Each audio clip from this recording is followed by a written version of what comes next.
అక్కడ దేవుని రాజ్యంలో అక్కడ మన కొరకు స్థలం అనేది ఏర్పరచబడాలి. నువ్వు మరణించిన తర్వాత నువ్వు రెస్ట్ చేసుకోవాల్సింది ఎక్కడ? దేవుడు ఆ రాజ్యం కొరకు మనం కనిపెట్టాలి. ప్రభుని వ్యతిరేకంగా దేవుడి బలరాముడు ఇంటి కనుక తాను జరిగించిన క్రియలు చొప్పున అవి మంచివైనా సరే చెడ్డవైనా సరే దేహముతో జరిగించిన వాటిని ఫలమును ప్రతివాడు పొందినట్లు మనమందరము క్రీస్తు న్యాయపీఠం ఎదుట ప్రత్యక్షం కావాలను. ప్రత్యక్షం కావాలంటే అక్కడ ఉండవాలని మనతో లెక్కేసుకుంటారు. అందరూ అక్కడ ఉండాలి. అవునా? ఓట్లు వేసినప్పుడు ఎలా ఉంటుంది లైన్ క్యూలుగా? ఎవరు నిలతాలు ఇచ్చినప్పుడు ఎలా ఉంటాయి లైన్లు? ఇక్కడ కనపడుతున్నారు అనుకున్నాను. చాలా మంది మరణిన తర్వాత ఎక్కడికి వెళ్ళిపోతుంటాయి. ఇంకేట చెప్తారు. ప్రభునందు ఇంకో మాట ఉందండి, చూద్దాం. యోహాను సువార్త చూడండి, మంచి మాట మాట్లాడుతుంది. యోహాను సువార్త 5వ అధ్యాయం. యోహాను సువార్త 5వ అధ్యాయం 28వ వచనం. దీనికి ఆశ్చర్యపడకుడి, ఒక కాలం వచ్చుచున్నది.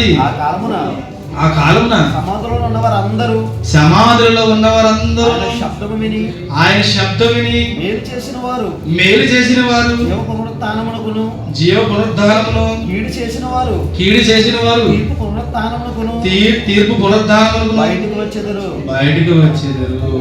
ఇప్పుడు మనం అనుకోవాలి, చాలా మంది ఏమనుకుంటారు, అమ్మయ్య చనిపోయాను, ఏ గొడవ లేదు, హాయిగా రెస్ట్ తీసుకుందాం అనుకున్నారు. చూసారా? వాళ్ళు వస్తున్నారా రేపు తీర్పులోకి వచ్చేస్తున్నారు. అందులో హిందూ సోదరులు ఉన్నాయి, ఇస్లాం వాళ్ళు ఉన్నాయి, క్రైస్తవులు ఉన్నాయి, ఏ మతం వారు అవునా సరే ప్రతి వారు కూడా ప్రత్యక్షపడదు. యేసు చెప్తున్నాడు, దీనికి ఆశ్చర్యపడకండి, మీరు అసలేంది ముందు ఉంది. అదేగా చెప్తాడు యేసుక్రీస్తు 2 రోజులు. దీనికి ఆశ్చర్యపడకూడి, ఒక కాలం వచ్చుచున్నది. ఆ కాలం ఇప్పుడు మళ్ళీ ఈయనే యేసుక్రీస్తు వారు 2వ రాకడ రావాలి. వచ్చిన తర్వాత కదా తీర్పు జరుగుతుంది. ఆకాశం ఉన్నంత వరకే ఈ సమాధులు ఎలా ఉంటాయి. మళ్ళీ ఆకాశంలో అయిపోయిన తర్వాత వేటరంతో కరిగిపోయిన తర్వాత మళ్ళీ పునరుద్ధానందరూ ఏం చేస్తారు? లెగిస్తారు. క్రీస్తు ఆయన శబ్దం విన్నవారు, బోరలతో ఆయన శబ్దం ఊదినప్పుడు విన్నవారు మొట్టమొదటిగా ఎవరికొరకైతే క్రీస్తు వరకు బ్రతుకుతున్నారో వాళ్ళే లేచి బయటికి లేగిస్తారు. ప్రభునందు ప్రియమైన దేవుని వల్ల వాళ్ళకి దేహం ఇవ్వబడుతుంది, అక్షయ దేహం ఇవ్వబడుతుంది, మహిమ దేహం ఇవ్వబడుతుంది. అక్కడికి వెళ్ళాలంటే ఏం చేయాలి? ఈ అక్షయ దేహం మహిమ దేహం మనం ఇచ్చుకుంటే అవి మనం గ్రహించుకుంటే వెళ్తాం. అది ధరించుకుంటేనే. ఇప్పుడు ఒక ఫ్లైట్లోకి వెళ్ళారనుకోండి, గ్రహాలకు వెళ్ళారు, వాళ్ళు ఏం కావాలి? వాళ్ళకి సూట్ ఉండాలి. వాళ్ళకి ఇలా వెళ్ళిపోతే డబ్బు చచ్చిపోయి కిందకి వచ్చేస్తారు. వాళ్ళు సగం దారిలోనే పోతారు. సూట్ ఉండాలి. దాన్ని అక్కడ ఆఫ్ చేసిన అంత ఉంటుంది కాబట్టి ఒక సేఫ్టీకి అన్ని కూడా ముందు చూసుకుని వెళ్ళాలి అక్కడికి. మరి మనకుంది సేఫ్టీ. ఈ బ్రతికినంత కాలం దేవుడిచ్చిన ఆయుష్ కాలం వ్యర్థంగా గడపకుండా మరి వాళ్ళ గురించి చెప్తున్నాడు. ఆ సమాధులలో ఉన్నవారందరూ ఆయన శబ్దం విని మేలు చేసేవారు జీవ పునరుద్ధానమునకును కీడు చేసేవారును తీర్పు పునరుద్ధానమును బయటికి వచ్చేదరు. అందరూ వస్తారండి. మనం అనుకుంటున్నాం అన్ని జనులు ఎక్కడికి పోతారు, నరకానికి పోతారు అనుకుంటున్నామా? ముందు ఇక్కడ అన్ని అయిన తర్వాతే క్లియర్. విమర్శనమంటే జరిగిపోతుంది ఆల్రెడీ. ఎందుకంటే లాజరు ధనవంతులు లాజరు చెప్పేస్తున్నారు కదా, నేను మంటలు కాదని వెళ్ళిపోతున్నారు అక్కడికి. కానీ క్రీస్తు 2వ రాకడ వచ్చినప్పటికీ మనం అందరూ ఎక్కడ ఉంటామంట? క్రీస్తు న్యాయపీఠం మీదట మనం అందరము నిలిచి ఉంటాము. ప్రభునందు ప్రియమైన దేవుని పిల్లలు, మీరు అలాగే చదువుకుంటే ప్రసంగి గ్రంథము 12వ అధ్యాయం 7వ వచనంలో ఆత్మ ఎక్కడికి వెళ్ళిపోతుందో క్లియర్గా చెప్పేశాడు. అర్థమైంది కదండి పాఠం.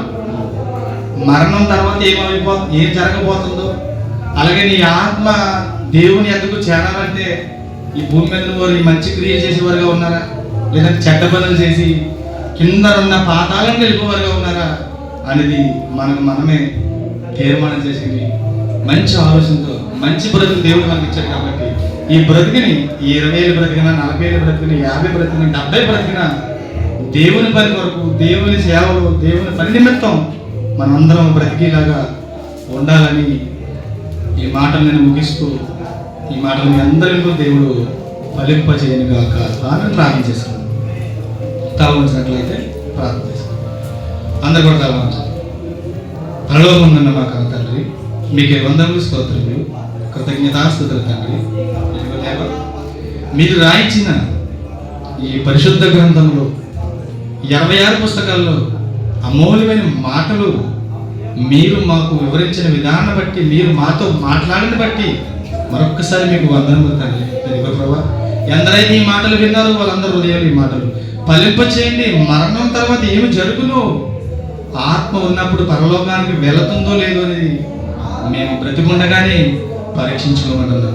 ఒక దినం ఉంది, ఆ దినముల పునరుద్ధానంలో ప్రతి వారు సమాధుల నుంచి లేగబడతారు, తీర్పు ఉంటుందని, నాయకుడి మీద క్రీస్తు నాయకుడి మీద అందరూ నిలబడతామని, అక్కడ క్రియలు మంచివమని చెడ్డవమని అవి లెక్కింపబడుతున్నాయని నీ లేఖనాల ద్వారా మాకు సెలవిస్తున్నారు తండ్రి.